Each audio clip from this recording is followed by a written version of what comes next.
Good morning, students. Welcome back to the world of business studies. We are discussing about chapter 1, business, trade, and commerce. And this is the part 5 of the same chapter. Let's have a quick recap about what we have discussed in our previous session. We have discussed about the classification of business activities. We have discussed about what is industries. We have discussed about what is primary industries, what is secondary industries, and what is tertiary industries. Today we have to discuss about the second part of a classification of business activity, that is commerce. Students, if you look around, you will find certain economic activities in which people are engaged in buying and selling of goods in small quantity or even in a large quantity. Certain sellers are located in the heart of a city. Certain sellers, they have a small infrastructure, and certain sellers have a large infrastructure. If we take certain examples, then the general stores, the novelty stores, hosiery stores, farsanwalas, Bittel shop, which is popularly known as the panwalas. You will see the shopping malls. There are departmental stores. There are many professionals who are engaged in import, export, entreport. There are many other things which will you look around and you will find that they are doing the business.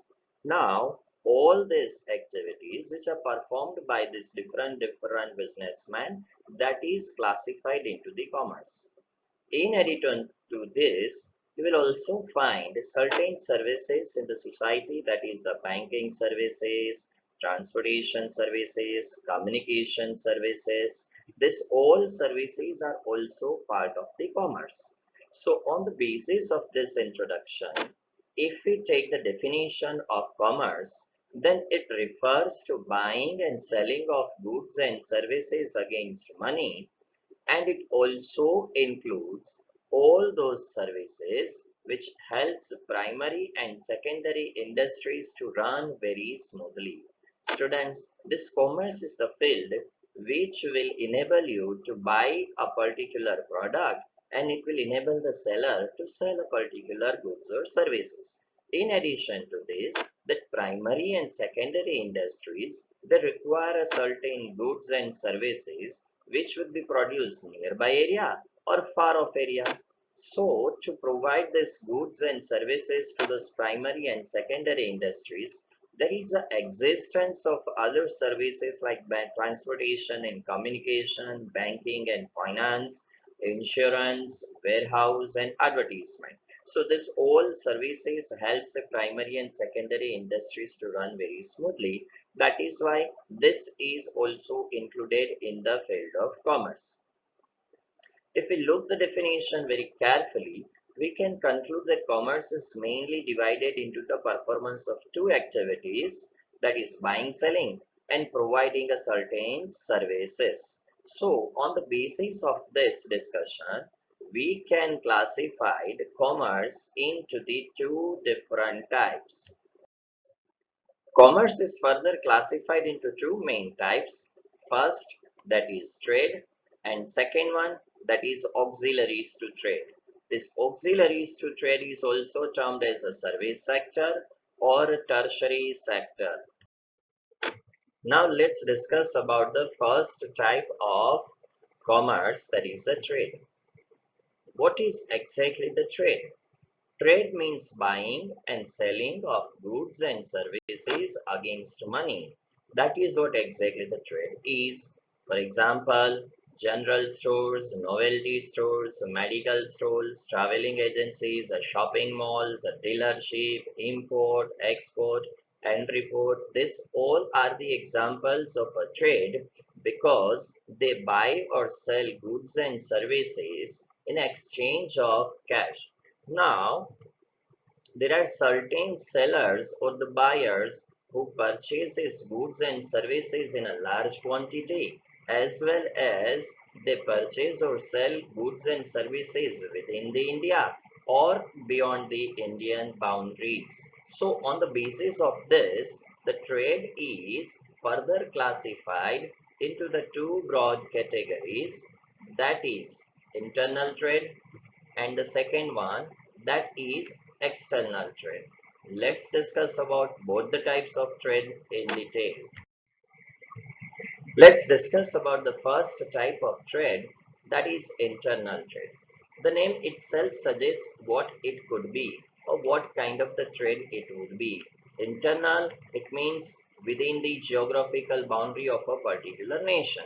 So whenever there is buying and selling of goods and services within the geographical boundary of a nation is known as internal trade. Like if we discuss about the India, then whenever you buy or sell any kind of the goods and services within the geographical boundary of a nation, then it is considered as internal trade, because this trade is done within the geographical boundary of India, and this will not cross the geographical boundaries of a nation. Like if you purchase a goods from Rajasthan and sell it to the Maharashtra, then also this would be considered as internal trade. It is not termed that you have imported goods from Rajasthan and exported goods to the Maharashtra, though in a way it is a true thing. But as it is not crossing the geographical boundary of India, that is why it would be termed as internal trade only. Now, internal trade, if you look around here, then you will find certain sellers who sell the goods and services in the small quantity. Like if you need a one chocolate, one pencil, then there are the different persons who are selling that. But if you want the same company's product in a large quantity, then you have to contact the different sellers. So on the basis of the quantity bought and sold, this internal trade is further classified into the two types. First, that is retail trade, and second, that is wholesale trade. Let's discuss about the retail trade. Now, as we have discussed earlier, that there are certain sellers who sell the goods and services in a small quantities. If you want to purchase one chocolate, one pencil, one pouch, or 5 to 10 pencils, then there are the retailers who will sell these goods to you. So they deal in this small quantity. So buying and selling of goods and services in a small quantity is considered, is referred, is known as retail trade.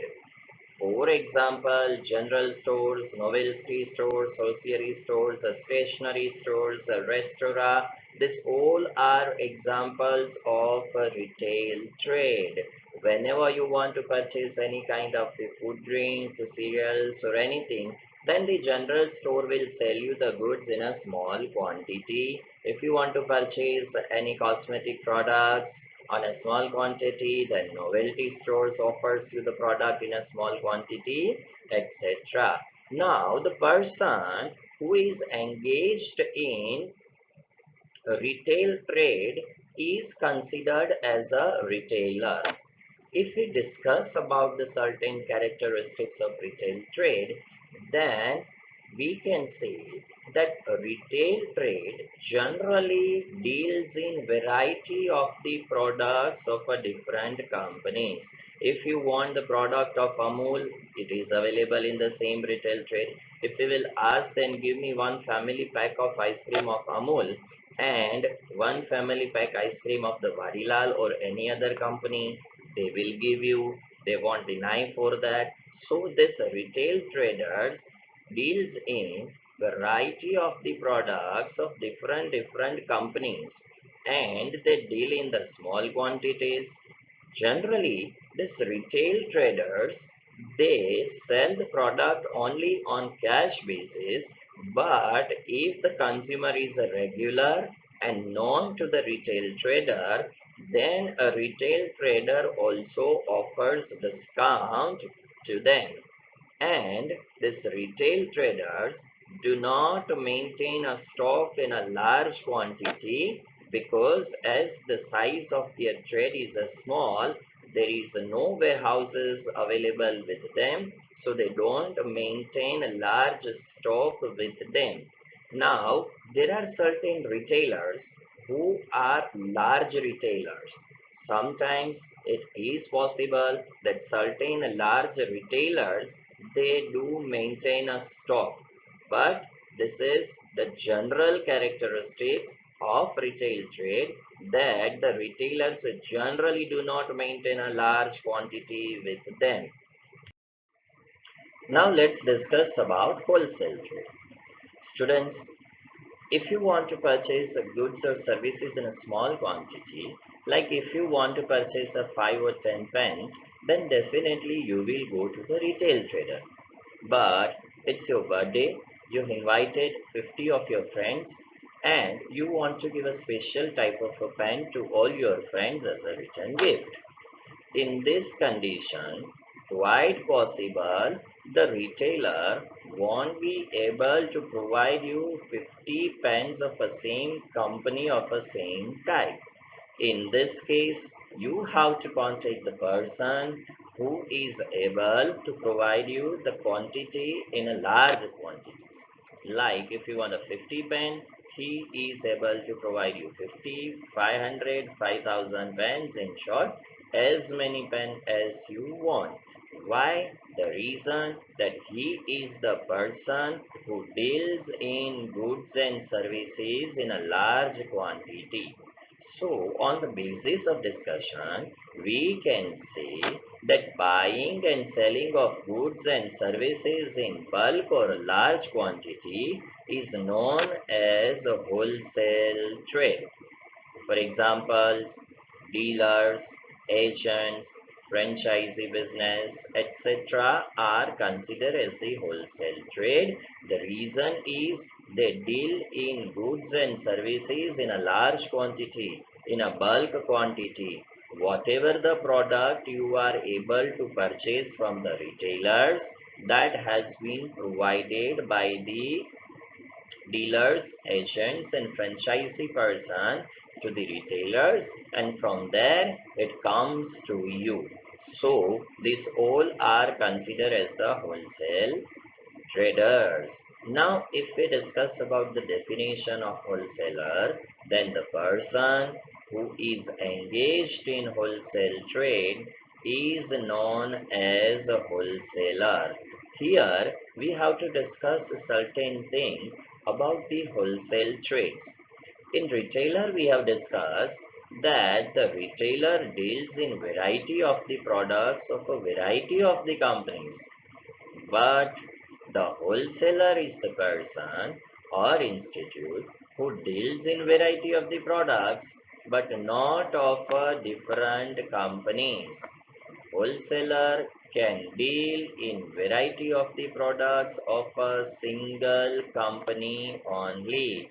Like in retail trade, we have taken one example that if we go to the retailer and if you will ask him that give me one family pack of ice cream of Amul company and another family pack of ice cream of any other company, retailer would be able to provide you.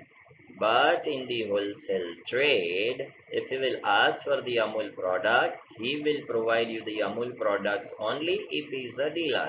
But to the dealer of the Amul product, if you ask to provide the Vadilal ice cream, he won't be able to provide you.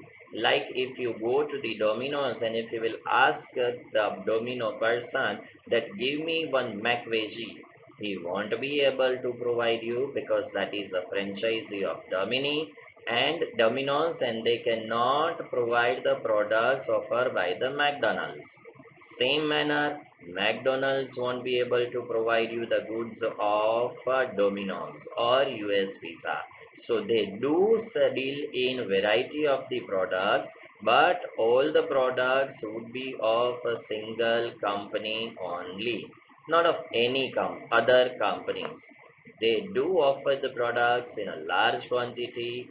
Generally, this wholesaler they sell the product on a credit basis, and if the customers are regular, if the retailers are regular, they also offer a special discount to their regular customers. And as wholesalers deals in a bulk quantity, They need the storehouse, they maintain the stock in a large quantity, and they store it into their own or rented warehouses. One thing it is very much important to clarify over here that the franchisee business, it may deal in retail as well as the wholesale trade. Like in retail trade, we have taken the example of a shopping mall. In shopping mall, generally the buying and selling takes place in a small quantity, as well as the shopping mall deals in the large quantity also. In the same manner, this franchisee business, they also deal certain type of a franchisee business also deal in small quantity as well as large quantities. But the examples are included in the retail and wholesaler because it is on the basis of a general trend of business. So don't get confused that MACD sell goods and services in a small quantity, but whenever you want to purchase in a large quantity, they do takes order for that. The dealers of Amul ice cream, they will deal in Amul ice cream in large quantity, but certain times certain Amul agencies also sell goods in a small quantity.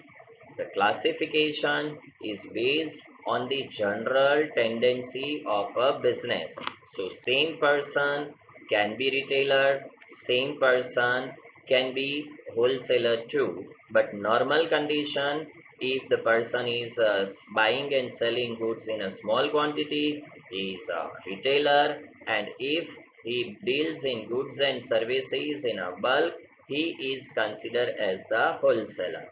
Now, in the hierarchy of the goods, that first of all there is a producer who will provide the goods to the wholesaler, then wholesaler provides the goods to the retailer, and from the retailer goods reaches to the consumers. Now let's discuss about the external trade. Now, when we're discussing about the internal trade, in that we have discussed that when the buying and selling of goods and services takes place within the geographical boundary of a nation, that is internal. But if it crosses the geographical boundary of a nation, then it is considered as an external trade. So let's take the definition that buying and selling of goods and services beyond the geographical boundaries of a nation, then it is considered as external trade. Why it is there? Because it is the trade done beyond the geographical boundary of a nation, and in this type of the trade, goods and services, they do cross the boundary line of a particular nation.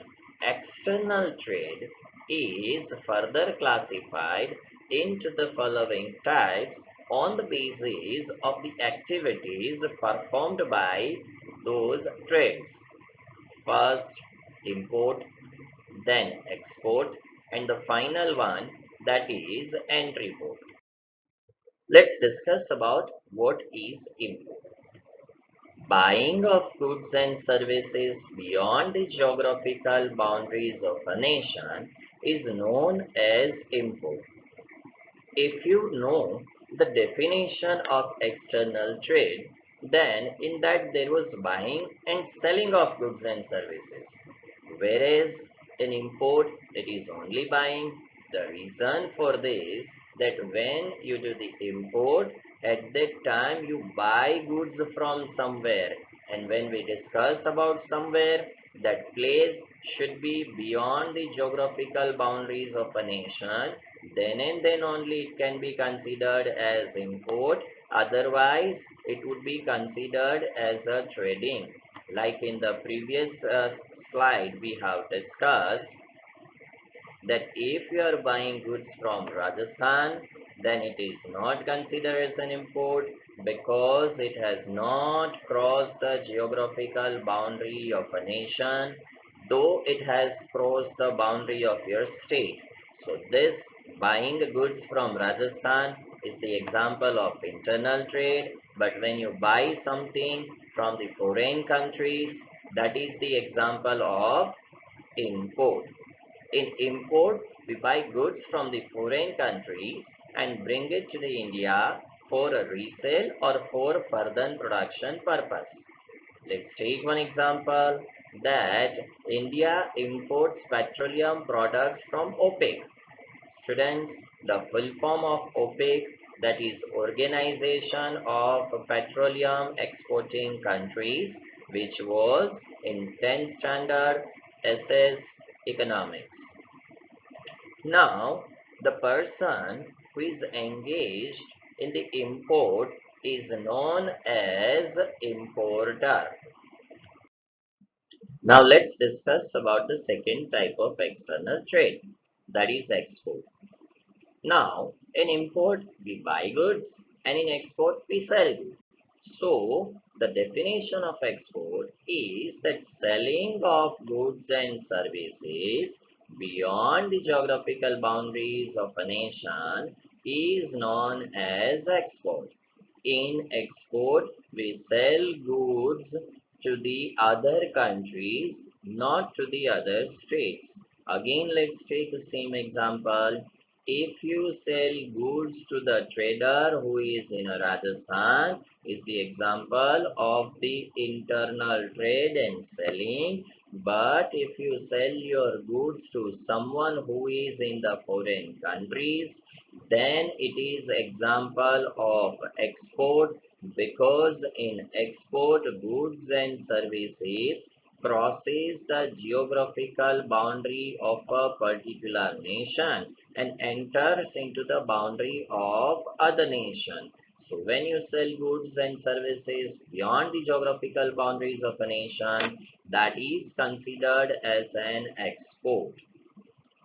If we take the example that India exports agriculture products to the rest of the world. Now, the person who is engaged in the export is considered as exporter. Now, let's take the idea about entry port. This may be the new concept for you, because in previous standards you would have studied about import and export, but not about the entry port. So let's take the idea what exactly the entry port is. Let's start with the definition. Importing goods to export it to the other countries is known as entry port. In entry port, first we import the goods and services from the foreign countries, and the same goods and services we sell it to the foreign countries. So in a way, in entry port, import and export both activities takes place. Like first we import the goods from the foreign country and same goods and services without making any kind of the changes into it, we export it to other country, then it is considered as entry port. For example, due to the trade wars between America and China, India got the benefit of it. Like America wants the Chinese product, but due to the trade war, they are not in a position to make direct purchase from there. So, USA purchases Chinese product from the Indian traders. So, India imports Chinese goods from the China and exports the same goods to the USA. This is the example of entry port. Now, the person who is engaged in the entry port is known as the entry porter. Now, few things need to be clarified over here, that sometime it may happen that the person who is engaged in the business of entry port may import the goods from foreign countries, and certain units of that import he will keep in India or in the local country and sell over there. Then what kind of the trade is this? Students, if an importer imports the goods of a particular product, let's say in the 100 units from China, and exports only 900 units to the USA, then as per the definition of entry port, only 900 units will be considered as an entry port, and rest of the 100 units which are retained by the entry porter in India, that would be considered as only and only import. So in short, we can say the part of import which is exported, that is only considered as entry port. If certain part of the import is retained for the local sale, then that part of entry port would be considered as import, because that retained part is not meant to resell in foreign country. So it is not considered as entry port. Further, if the certain part of the import is retained, and if it is sold to other country without making any change, then also it would be the example of entry port. Like in our example, we purchase, India purchases 1000 units from China, and out of it 900 units he has sold it to the USA, and 100 units to the Russia. Then in this case, both the quantities, that is 900 units and 100 units, sold to USA and Russia respectively, are the examples of entry port. Now let's discuss about the summary. What we have discussed today. Today we discuss about the concept of commerce, types of commerce, concept of internal trade, concept of external trade, what is trade, what is retail trade, what is wholesale trade, and even we took the brief idea about the import, export, and entry port. Now the final part of the session, that is the assignment. The assignment for today, that is define the followings. First, commerce, trade, internal trade, external trade. Then the second question, explain types of internal trade in detail with the help of a suitable example. Third one, explain types of external trade in detail with the help of a suitable example. Then who is known as retailer, who is known as the wholesaler. Now it's a time to say bye bye. I hope I conveyed the message which I wanted to, and I also hope that you understood the concept. Thank you very much. Stay home, stay safe, and keep learning.